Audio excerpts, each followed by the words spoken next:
오래전에 뒤셀도르프에 스텐버그라는 화가가 있었습니다. 어느 날 한 신부로부터 베드로 성당에 걸 십자가에 달린 예수 그리스도의 그림을 그려달라라는 부탁을 받았습니다. 그래서 그는 이제 예수님의 십자가와 그리고 또 그 죽음에 관한 자료들을 찾아서 그림을 그리기 시작했습니다.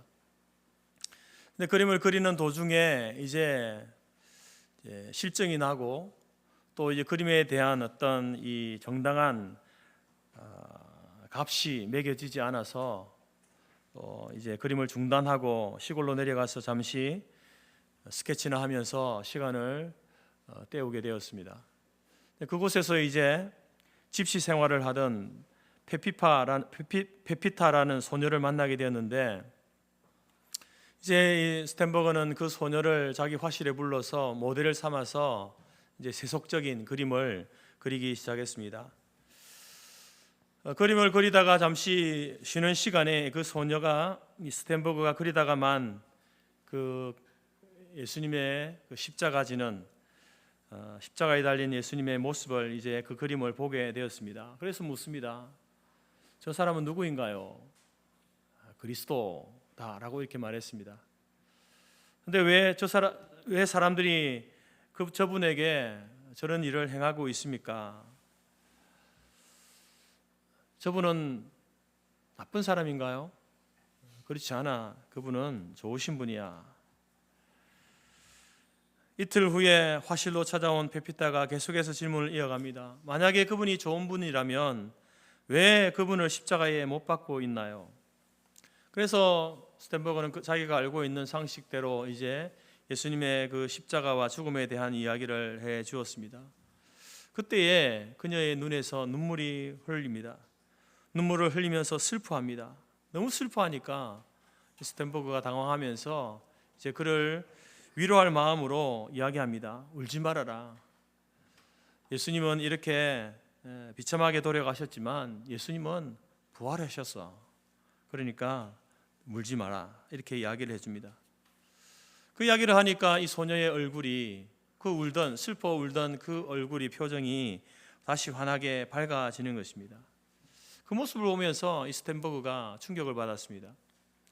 내가 지금 이 소녀에게 이 예수의 죽으심과 그리고 부활에 대해서 이야기했는데, 그 예수님의 십자가의 죽으심을 그가 보면서 슬퍼하다가 그 예수님이 다시 영원히 죽지 않고 부활했었다라는 그 이야기를 했을 때에 이 소녀가 어떻게 저렇게 그 슬픔 가운데 다시 그 밝은 생명력을 갖게 되었을까? 나는 정말 이 소녀처럼 예수의 부활을 믿고 있는가? 내가 예수가 부활했다라고 이렇게 말은 했지만 정말 나는 예수님의 부활을 믿는 것일까? 자신에게 이런 질문을 해봅니다. 그리고 나서 이제 십자가의 그림을 그리면서 자기가 돈을 적게 준다고 이제 이렇게 흥정을 했던 그러한 마음의 양심의 가책을 느끼게 되면서 자신 안에 있는 그 부활의 신앙이 꿈틀거리기 시작했습니다. 그림을 완성한 이후에 이제 그는 그림값을 사양하고 십자가에 달린 예수님의 그림을 성당에다 기증하게 됩니다. 그리고 그 후에 이제 수소문한 끝에 성경을 구해서 읽게 되면서, 그리고 또 한 가정에서 모이는 집회에 찾아가서 거기에서 설교자로부터 그리스도의 십자가에 대한 설교를 자세하게 듣게 되어집니다. 그러면서 그가 그 설교 이후에 이런 고백을 하게 됩니다. 주님, 제가 주님을 정말 사랑합니다 라고 고백할 수 있게 되었습니다. 예수님을 이제 인격적으로 그가 고백하게 되면서 주체할 수 없는 기쁨이 찾아왔습니다. 그래서 그 부활하신 주님을 이렇게 전하고 싶은데 어떻게 내가 부활하신 주님을 사람들에게 알려줄까 이렇게 생각을 하다가 자기가 잘하는 것, 그림을 그린 것 아닙니까? 화가니까 그림을 그려서 예수님의 부활하심을 알리자. 그래서 다시 다른 이제 그리스도의 십자가의 그림을 그리기 시작했습니다. 그 그림을 완성한 이후에 그는 뒤셀도르프 화랑에다가 그 그림을 기증하게 되었습니다.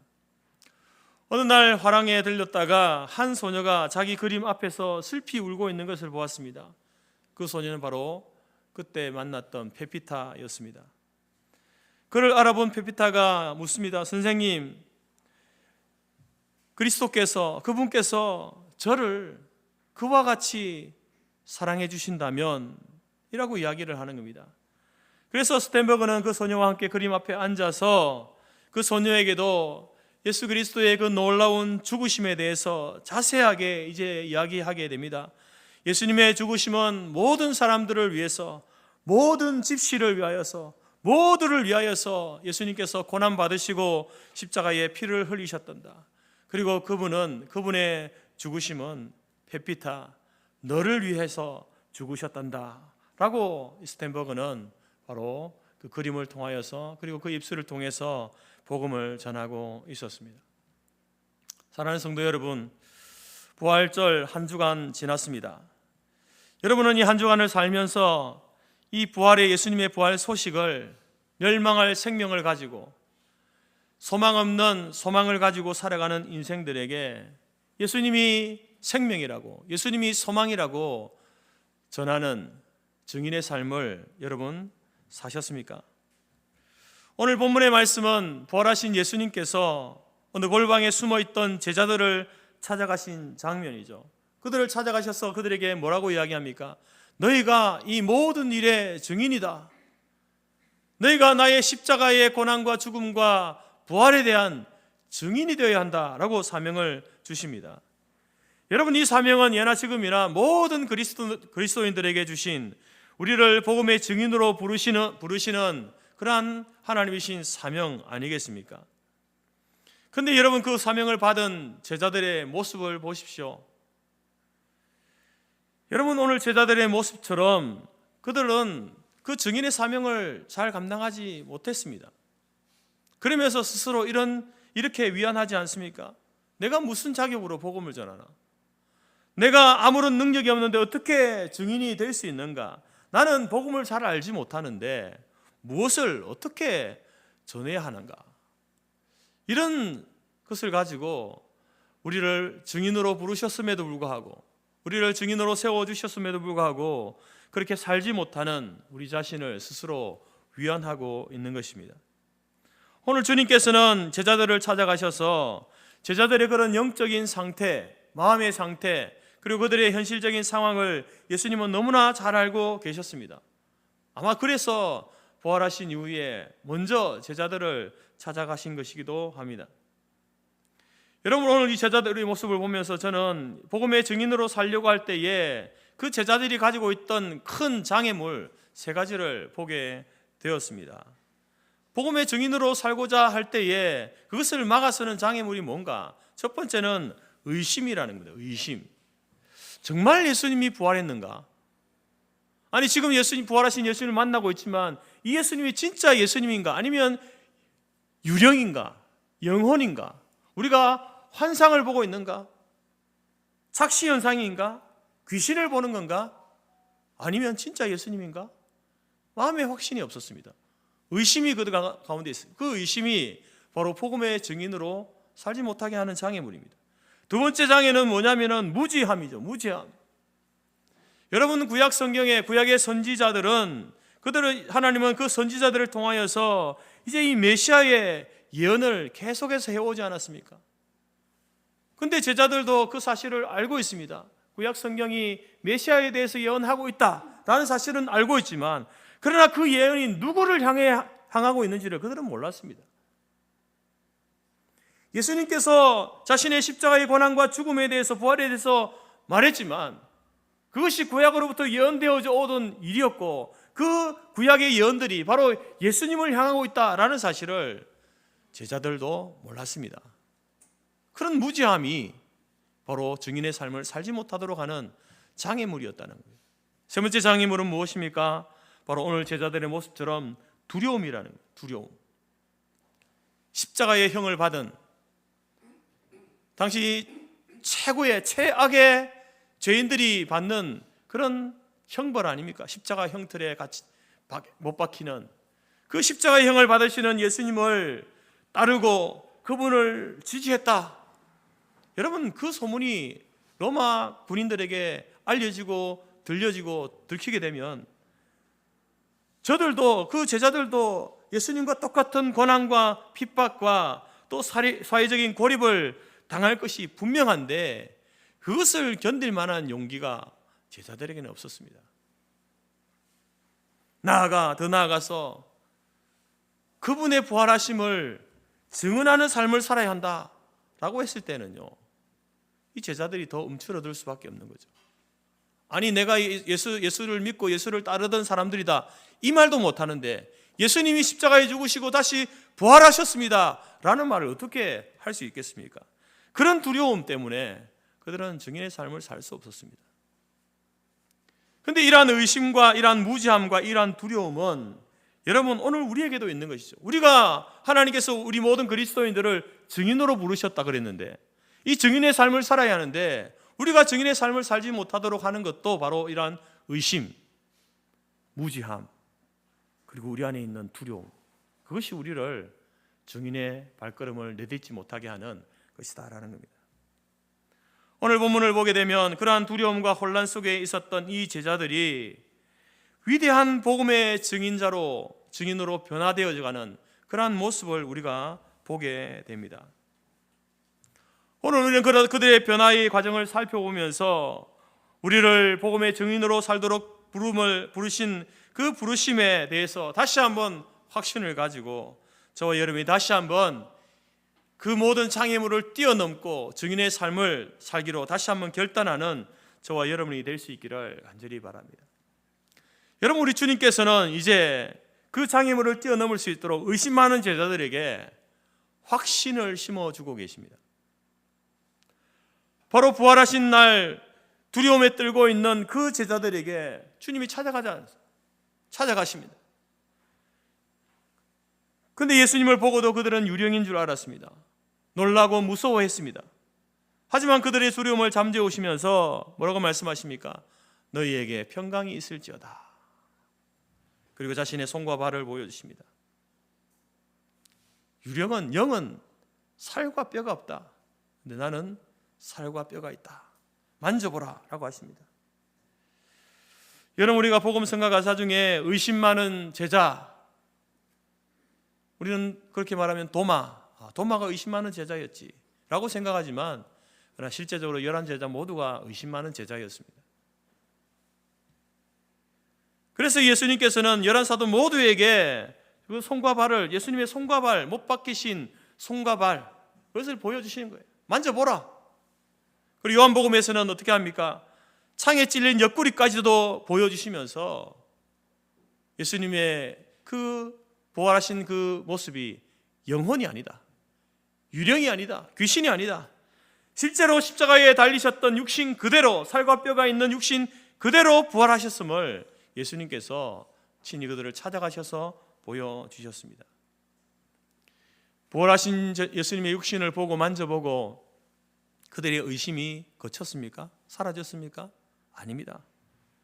41절 보십시오. 그들이 너무 기쁨으로 아직도 믿지 못하고 놀랍게 여길 때에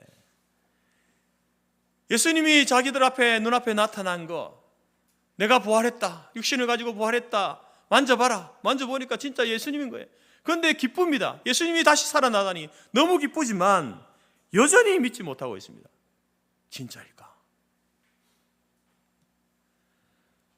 반신만의하고 있는 그들을 향하여서 예수님께서는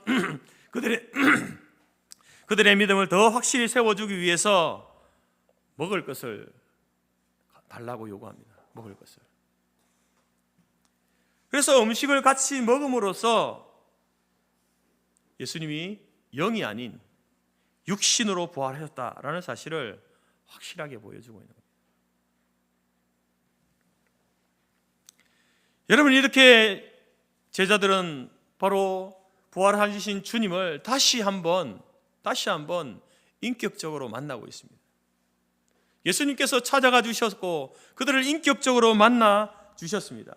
오늘 우리가 우리 안에 있는 이 의심을 떨쳐버리기 위해서는 어떻게 해야 됩니까? 주님께서는 우리에게 확신을 주시기 위해서 우리를 만나 주시는 분이에요. 여러분, 우리가 우리 안에 있는 의심을 떨쳐버리기 위해서는 바로 그 주님을 인격적으로 만나야 합니다. 여러분, 인격적인 사람과 사람 사이에 인격적인 관계를 맺는다라는 것이 무슨 의미입니까? 무슨 의미일까요? 감정적으로, 의지적으로, 정서적으로, 지성적으로 그분을 알고 그분과 교제하는 것, 그게 인격적인 만남이죠. 여러분, 우리가 예수님을 바로 그렇게 만나야 한다는 것입니다. 그렇게 되기 위해서는 우리는 말씀과 기도 속에서 주님을 만나고 주님과 교제해야 되는 것이죠. 그런 사람만이 우리 안에 수시로 일어나는 이 의심을 떨쳐내고 확신 가운데, 아, 주님은 살아계셔. 주님은 지금 승천하신 그 주님께서는 하늘 보좌 우편에서 우리를 위해서 지금도 기도하고 계신 분이야. 살아계셔서 역사하시는 분이야 라는 것을 여러분 입술만 하는 것이 아니라 그분이 진짜 살아있음을 인정하고 고백할 수 있는 그러한 복음의 증인이 될 수 있다라는 것입니다. 여러분, 저와 여러분이 우리 안에 일어나고 있는 그 의심, 과연 주님이 살아나셨을까? 부활하셨나? 과연 주님이 다시 오실까? 의심이 일어날 때에 바로 다시 한번 말씀과 기도를 통해서 인격적으로 그 예수님을 만남으로 인하여서 확신 가운데 복음의 증인의 삶을 살아가는 저와 여러분이 될 수 있기를 간절히 바랍니다. 두 번째로 우리 주님께서는 이제 무지함 때문에 그들은 복음의 증인의 삶을 살지 못하지 않습니까? 무지한 제자들에게 참된 지식을 주십니다. 여러분, 예수님의 고난과 십자가의 죽으심, 부활은 갑작스럽게 일어난 일이 아니죠. 예수님에게 갑작스럽게 찾아온 일이 아닙니다. 오늘 말씀에서도 모세의 율법과 선지자의 글과 시편에 나를 가리켜 기록된 것, 여러분, 이 모세의 율법, 선지자의 글, 시편, 이것은요 구약 전체를 이야기하는 거예요. 구약 전체, 구약 성경 전체, 구약 성경 전체가 나를 가리켜 기록된 것이다, 이렇게 말씀하는 거예요. 여러분, 구약 성경이 가리키고 있는 분이 누굽니까? 구약 성경에서 메시아가 오실 것이다, 누구를 가리키는 겁니까? 나사렛 예수 그리스도를 가리키는 겁니다. 구약 성경이 만약에 손가락이 있다고 한다면 그 손가락이 누구를 가리키는 거예요? 십자가에 달린 그 예수님, 그분을 가리키고 있다는 거예요. 구약 성경은 그래서 늘 메시아로 오신 분, 그분의 고난과 십자가의 죽으심과 부활에 대해서 계속 이야기해 왔습니다. 그리고 그 내용이 바로 오늘 예수님을 통해서 성취되었는데 제자들은요 그걸 모르는 거예요. 메시아 사상이 없는 게 아닙니다. 우리를 구원해 줄 메시아가 올 것이다, 유대인들은요 그거 다 알고 있었습니다. 근데 그 메시아가 누구를 가리키는지, 누구를 향하고 있는, 구약 성경이 누구를 향하고 있는지를 모르는 거예요. 예수님께서 그것을 말씀해 주셨음에도 불구하고 그들은 깨닫지는 못하는 겁니다. 그래서 예수님께서도 제자들에게 내가 너희와 함께 있을 때에 말한 바가 이것이다, 바로 구약에 있는 고난받는 종 메시아에 대한 그 예언이 바로 예수님 자신이심을 가르쳐 주셨습니다. 말씀하셨잖아요. 그런데 깨닫지 못하는 거예요. 성경의, 구약 성경에 이렇게 퍼즐들이 조각조각 이렇게 있는데 그 조각이 탁 맞춰져서 그게 예수님을 가리키고 있다, 이 사실을 깨닫지 못하는 거예요. 글로 읽어도 모르고 예수님께서 말씀해 주셔도 깨닫지는 못하는 거예요. 여러분, 그런 무지함이 우리에게 있습니다. 저와 여러분에게 있습니다. 제자들에게만 있는 게 아니에요. 저희 집에는 퍼즐로 만든 액자가 몇 개 있습니다. 한때 저희 식구들이 이제 퍼즐 맞추는 것에 재미를 붙여가지고 열심히 퍼즐을 맞출 때가 있었습니다. 한번 시작하면 또 승부욕이 생겨가지고 밤새도록 퍼즐을 맞추기도 했습니다. 작게는 300개, 500개, 많게는 2000개짜리 피스를 이렇게 맞추는데 처음에 그걸 맞추려면요 이렇게 다 이렇게 바닥에 풀어놓으면 막막하죠. 어떻게 해야 될지 막막합니다. 근데 이제 그 퍼즐 박스에 있는 그게 보면 그림이 있거든요. 그 그림을 보고 맞추다 보면 어떤 조각이 어디에 들어가야 되는지를 하나씩 알게 됩니다. 그러다 보면 결국 모든 조각이 제자리에 들어가서 마침내 완성된 그림을 보게 되는 거죠. 여러분, 우리의 신앙도, 우리의 믿음도 마찬가지입니다. 구약의 말씀 하나하나는 마치 퍼즐 조각과 같은 거예요. 그러니까 널브러져 있는 퍼즐 조각과 같은 거죠. 그런데 그 모든 조각이 예수 그리스도의 십자가와 부활을 향하고 있다, 이 사실을 알고 있으면요, 여러분, 우리는 마치 그 퍼즐 그 박스에 있는 완성된 그림이 있지 않습니까? 그 그림을 보는 것과 같은 거예요. 구약 성경에 있는 모든 예언들이 예수님을 향하고 있다, 예수를 가리키고 있다라는 사실을 알게 되어지면 그 조각들을요, 하나씩 하나씩 맞춰갈 수 있는 거예요.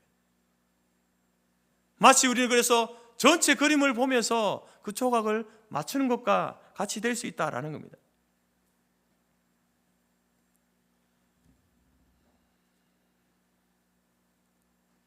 오늘 예수님께서는 단지 자신의 부활한 몸, 그것을 보고 믿으라고만 하지 않습니다.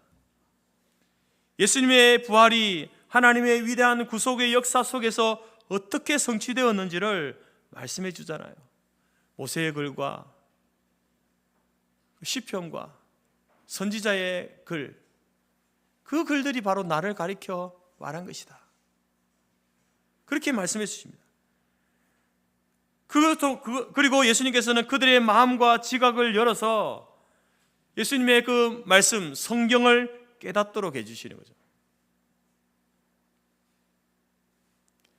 여러분, 오늘 본문에 이전에도 엠마오로 가던 두 제자 이야기가 나오는데, 그들이 가던 길을 돌이키고 다시 예루살렘으로 돌아가게 된 것은 무엇입니까? 예수님께서 말씀을 풀어 설명해 줄 때에 그들이 깨닫게 된 거죠. 말씀의 중요성을 다시 한번 보여주는 이야기 아니겠습니까? 부활하신 주님이 자신과 함께 가고 있음에도 불구하고 그분이 누군지 모릅니다. 깨닫지 못합니다. 여러분, 우리가 부활하신 주님을 직접 눈으로 보고 경험하는 것도 중요하지만 그것보다 더 중요한 게 있습니다. 그것은 뭐냐면 바로 말씀이죠. 말씀을 알고 깨달아야 부활하신 주님의 참된 증인이 될 수 있습니다. 그렇지 않고는 여전히 우리는 오늘 이 제자들처럼 말씀을 깨닫지 못하면요, 부활하신 주님을 만나도 그 예수님을 메시아로 인정하지 못합니다. 그냥 선지자 중에 한 분, 위대한 선지자 중에 한 분, 아니면 이스라엘을 로마의 압제에서 구원해 줄 그런 어떤 정치적인 메시아 정도, 그 정도밖에 생각 못하는 거예요. 말씀을 깨닫지 못하면요, 수준이 그것밖에 안 되는 겁니다. 그래서 오늘 우리가 이 증인의, 참된 증인의 삶을 살기를 원한다면 말씀을 배우는 것을, 여러분, 우리에게는요, 선택이 아니라 필수입니다. 반드시 말씀을 배워야 하는 것입니다. 먼저 성경 속에 예언된 그 예수님을 제대로 알 때에 여러분, 우리가 세상에다가 바르게 복음을 전할 수 있는 것 아니겠습니까? 그런 의미에서 여러분, 성경은 종교 서적이 아닙니다. 성경은 하나님의 말씀이고 예수님의 삶과 죽음과 부활을 통해서 하나님의 사랑과 구원이 어떻게 우리 가운데 역사 속에서 성취되었는지를 보여주는 거울과 같은 것입니다. 우리가 증인의 삶을 살기를 원한다면 먼저 여러분, 우리 모두가 말씀 위에 서는 은혜가 있어야 됩니다. 예수님께서 말씀을 풀어주실 때에 그들이 성경을 깨닫게 된 것처럼 바로 우리가 성경을 읽고 성경을 공부하고 배울 때에 우리 안에 계신 성령님께서 그것을 깨달을 수 있도록 해주시는 은혜가 우리 가운데 있을 때에 우리의 무지함이 사라지는 거예요.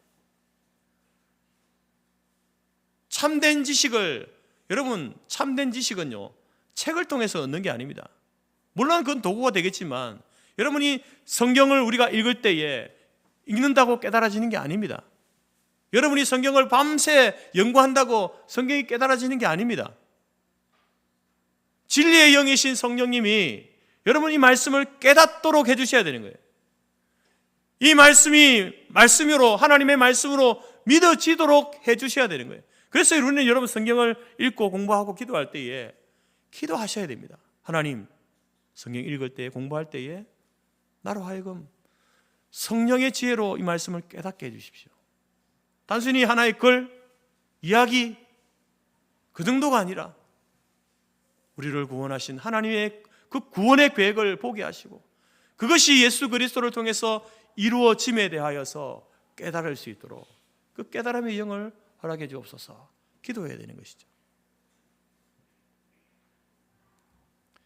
여러분, 오늘 우리 모두가 이 복음의 증인이 되기 위하여서 하나님 말씀 위에 서기를 바랍니다.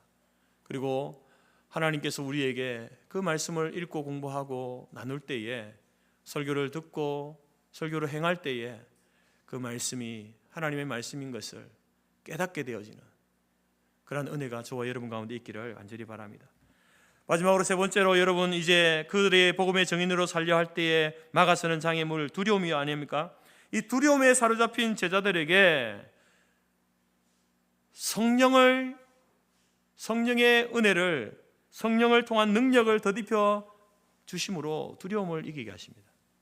성령의 능력으로 두려움을 이기게 하십니다. 예수님은 제자들에게 사명을 주시죠. 너희는 이 모든 일의 증인이다 라고 말씀하셨지만, 예수님은 제자들이 그들의 힘으로 증인의 삶을 살 것이다 라고 예수님은 생각하지 않았습니다. 내가 이렇게 말했으니까 제자들이 이제 잘할 거야, 그렇게 생각하지 않았습니다. 그래서 약속을 주시는 거죠. 너희는 증인이야. 증인의 삶을 살아야 돼. 그런데 너희 힘으로는 안 돼. 뭐라고, 어떤 약속을 주십니까? 볼지어다 내가 내 아버지의 약속하신 것을 너희에게 보내어주겠다. 아버지께서 약속하신 것이 무엇입니까? 성령님을 보내주시겠다. 성령의 능력을 통해서 너희들이 성령의 능력을 받아야, 성령의 임재를 경험해야, 성령의 충만한 은혜를 받아야 증인의 삶을 살 수 있다라고 말씀해 주신 것이. 여러분, 이 증인이라는 말의 그리스어 헬라어는요, 마르투스입니다. 마르투스. 성경에 저는 설교하면서 원어 말하기 별로 좋아하지 않습니다. 저도 잘 모르지만 말한다고 해서 여러분이 다 아는 것도 아니고.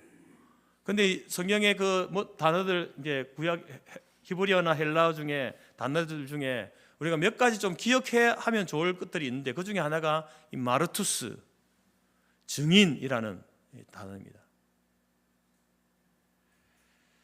근데 여러분, 이 마르투스라는 이 단어에서 영어의 마터, 순교자라는 단어가 나왔습니다. 그러니까 증인이라는 말과 마터, 순교자라는 말은요, 어근이 같은 거예요. 여러분, 이것은 무엇을 이야기하냐면은, 우리가 증인의 삶을 살기 위해서는 자신의 생명을 내어 던지는 용기가 필요하다라는 것을 이야기하는 거예요. 여러분, 우리가 희생이나 어떤 대가를 지불하지 않고는 결코 증인의 삶을 살 수 없습니다. 증인의 삶이 그냥 사라지는 게 아니에요. 보았다고 들었다고 증인이 되는 게 아닙니다. 희생과 대가를 지불할 용기가 있어야 증인이 될 수 있는 거예요. 그런데 여러분, 지금 너희들이 이 모든 일의 증인이야, 증인의 삶을 살아야 해, 예수님께서 말씀하셨지만 그 증인의 사명을 감당하기에 제자들은요, 역부족입니다. 안 됩니다. 예수님의 체포당하심을 목격했던 그 제자들, 자신들에게도 동일한 피해가 올까 봐 다 도망가 버렸잖아요. 베드로는 심지어 예수님을 부인하고 저주까지 했던 장본인이었습니다. 그런데 여러분, 그 제자들이 이후에 나중에 복음의 증인의 삶을 살게 됩니다. 복음을 전하다가 대부분 순교했다라고 교회 역사는 우리에게 가르치고 있습니다. 증인의 삶을 살다가 증인의 삶을 살기 위해서 자신의 생명을 내어 던지는 희생, 대가를 지불하는 자들이 바로 제자들이었습니다. 그런데 오늘 제자들의 모습, 두려워서 숨어있는, 예수님 십자가에 달리실 때 다 두려워서 다 도망가 버리고 부인하고 했던 그 제자들의 모습과 그 이후에 변화되어진 제자들의 모습과는 너무나 다르지 않습니까? 어떻게 해서 이렇게 변화될 수 있었습니까? 그것은 바로 오늘 약속하신 성령께서 마가의 다락방에 모여있는 그 제자들에게 임재하시면서 그 일이 가능해졌습니다. 성령 하나님이 그들 가운데 임재하시면서 그 제자들이 120명의 성도들이 성령의 능력을 덧입고 자신의 목숨보다 자신의 어떤 사회적인 지위나 경제적인 부유함보다 주님의 죽으심과 부활을 증거하는 이 일이 더 중요하고 우선되어야 함을 확신케 되었고, 그래서 자신의 안위보다는 증인의 삶을 사는 그것을 가능하게 했던 것입니다. 여러분, 우리가 어떻게 증인의 삶을 살 수 있습니까? 우리 안에도 두려움이 있지 않습니까, 여러분? 저도 목사지만 여러분, 전도하러 나갈 때요, 두려움이 있습니다. 이제 거절에 대한 두려움, 이런 거 있잖아요. 거절에 대한 두려움. 또 어떤 상황이 펼쳐질지 모르기 때문에 그런 두려움들이 있습니다. 그래서 우리가 이제 또 한번 이번 주일에 한번 우리가 전도 갑시다. 그래서 아주 내성적이고 사람들 앞에 나서기 힘든 성도가, 그래 목사님이 저렇게 애터지게 부르짖고 함께 하자고 하는데 그래 한번 해보자. 막 용기를 내어가지고 사람 뒤에 숨어가지고 몰래 이렇게 눈도 잘 못 보니까 전도지 내밀고 달걀 전해주면서도 전해주면서 자기가 더 부끄럽고 무서워가지고 이렇게 주고, 그래서 용기를 내어가지고 그렇게 했습니다. 그러면 다음번에 또 어떻습니까? 그러면 두려움이 사라집니까? 똑같아요. 또 두려움이 찾아오는 거예요. 또 다른 두려움이 찾아오는 겁니다. 여러분, 이런 두려움이라는 것은요, 계속해서 우리에게 찾아오는 거예요. 그 두려움을 어떻게 이기는가? 바로 성령이 우리 가운데 임재하시는 사건. 그래서 여러분, 기독교 역사에 있어서 오순절, 처음 마가의 다락방에 120명의 성도들이 기도하고 있을 때에 성령이 임하시는 사건이 있잖아요. 그 오순절 성령의 사건이 중요한 거예요. 그 이후로부터 여러분, 성령 하나님이 교회를 떠나지 않습니다. 예수 그리스도를 믿는 자를 떠나지 않고 함께 하시는 거예요. 그 이후로부터 성령님은 늘 교회와 함께 하셨고 늘 우리와 믿는 자들과 함께 하시는 분이세요. 그래서 여러분, 우리는 그렇게 기도하는 거예요. 우리 안에 그 성령님이 우리와 함께 하시고 우리 안에 계시니까 우리는 기도하는 겁니다. 두려움이 올 때에, 의심이 일어날 때에, 우리의 무지함이 복음의 증인이 되는 것을 막았을 때에 기도하는 거예요. 내 안에 계신 성령님, 나의 의심을 다시 한번 부활하신 주님, 십자가의 주님을 인격적으로 만남으로 내가 그 의심하지 않냐고 확신케 될 수 있도록 도와주십시오. 내 안에 있는 이 무지함, 말씀을 제대로 이해하지 못하는, 깨닫지 못하는 이 무지함, 성령 하나님께서 내가 말씀을 읽고 듣고 공부할 때에 그 말씀을 깨달을 수 있도록 깨달음의 영을 허락해 주옵소서.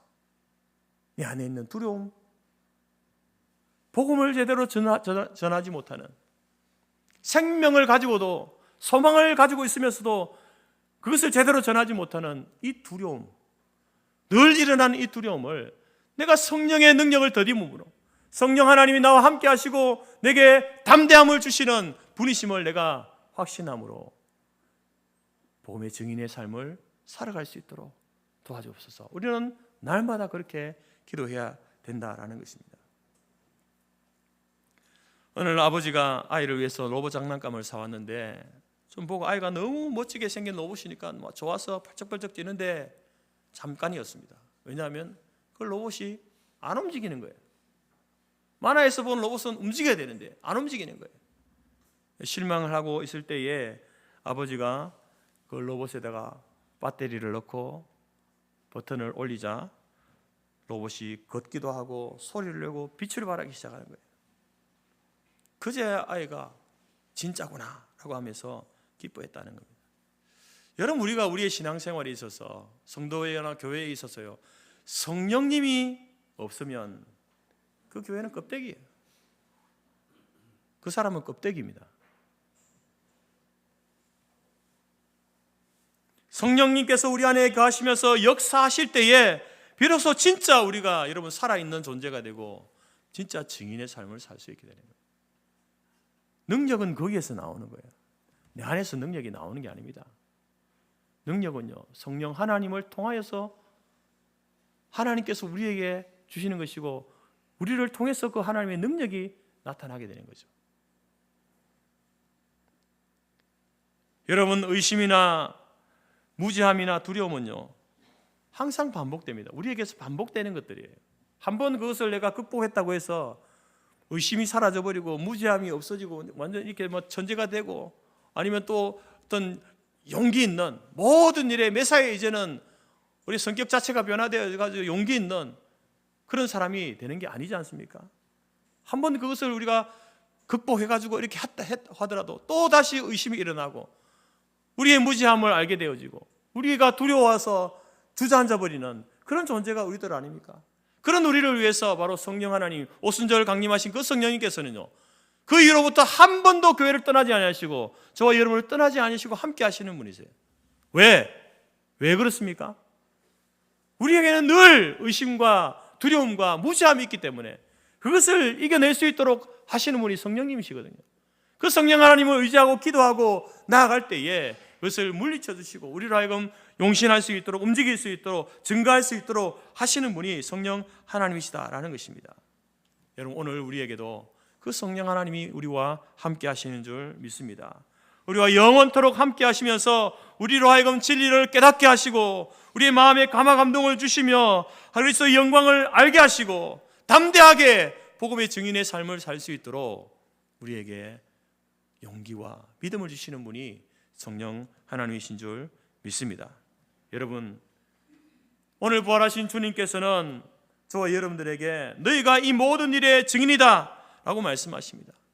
그리고 우리가 이 증인의 삶을 살기 위해서 여러분 의심 많은 우리에게 찾아오셔서 확신을 주셨습니다. 무지했던 저희들에게 성경 말씀을 깨닫게 하심으로 참된 지식을 주셨습니다.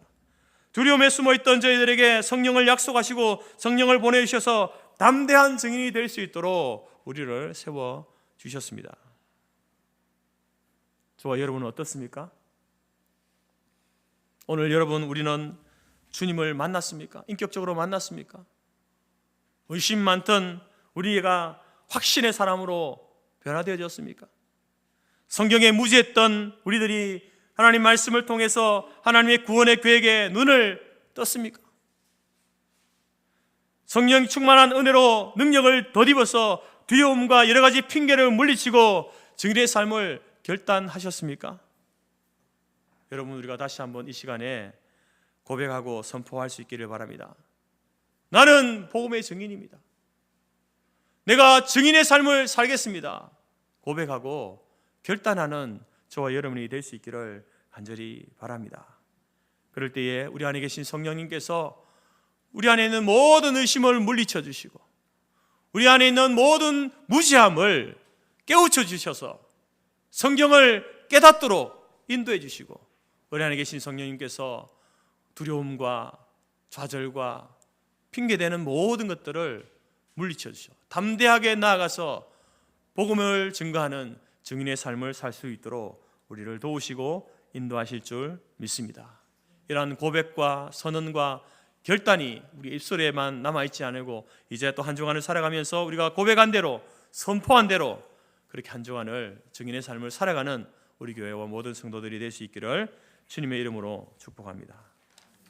기도하겠습니다. 하나님 감사합니다.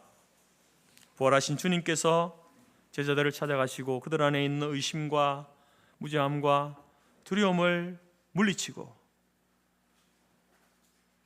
확신을 주시고 성경을 깨닫게 하시고 또한 성령의 능력을 덧입혀 증인의 삶을 살 수 있도록 변화시켜 주신 주님의 은혜를 바라봅니다.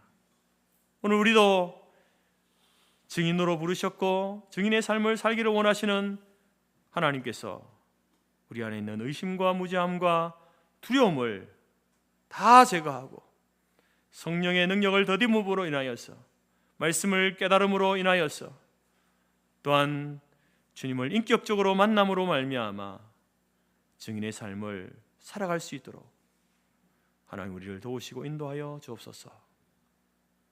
매 순간순간 우리 안에 의심이 일어나고 우리의 무지함이 우리를 붙잡고 또한 우리의 두려움이 우리를 주저앉힐 때에 우리 안에 계신 성령 하나님 다시 일어설 수 있도록 우리를 도우시고 능력을 주시고 성령 충만의 은혜로 주신 이 증인의 사명을 감당하기에 부족함이 없는 우리 교회와 모든 성도들이 될 수 있도록 인도하여 주옵소서. 예수님의 이름으로 기도드립니다.